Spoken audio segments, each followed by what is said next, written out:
Drew Hanlen is a well-known basketball skills coach. He has Jason Tatum. He has worked with. Yeah. He works with Joel Embiid and Tyrese Maxey. So he was on Kevin O'Connor's podcast, friend of the show, Kevin O'Connor with Yahoo. And he was talking about why Embiid misses games now. And here's what he had to say. He's bought into something this year that he's never done in the past. In the past, if he was 50%, he was still playing. He was a warrior. He was a competitor. He was like, if I can play physically, I'm going to play. So then he arrived at the playoffs banged up. This year, he's taken more of an approach of, if I'm not healthy, I'm not playing. And so it's a different approach. And rested the most recent games ahead of the yeah, it's one of those things where people panic. They're like, Joel Embiid's out, and they're like texting me, and he's like, oh no, is he seriously hurt? I'm like, no, he's just not 100%, and so he's not going to push his body to a place where he has in the past. And in the past, people have no idea. People know all the surgeries. People know all the injuries. People have no idea the amount of pain that he's played through just to try to give his team a chance to win. So I get it. And I guess I could support it. If this doesn't feel right, I'm not going to play.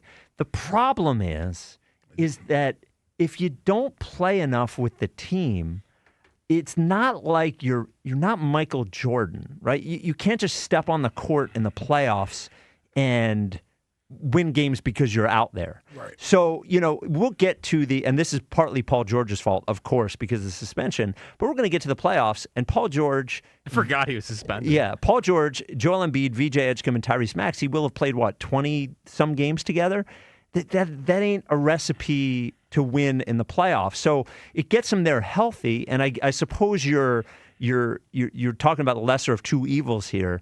But the idea that they can just throw it together in the playoffs and get through the Eastern Conference just seems foolhardy to me. It's less about it not being a good plan for Embiid, and it's more about just the idea that this could ever work doing it that way.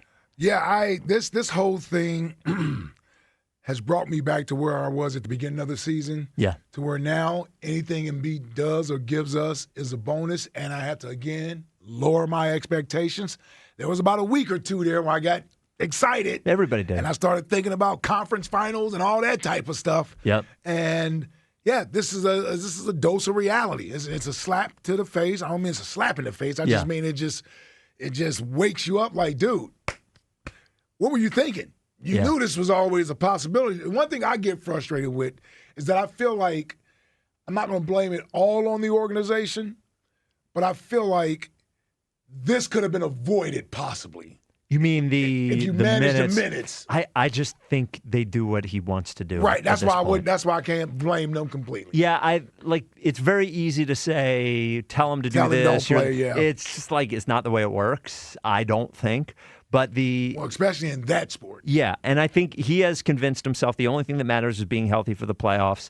And it does matter, but it's not the only thing that matters. And it's worth noting that Kawhi Leonard, they did win a championship with him not playing back-to-backs. Mm-hmm. But he played 60-some games that year. Mm-hmm. Since Kawhi Leonard has started to do the play for 40 games, that team hasn't won. The Clippers haven't won anything. And Kawhi Leonard is amazing when he plays. Yeah. But I don't you know can't if Kawhi Leonard's played 60-some games since that No, year. I don't think he has.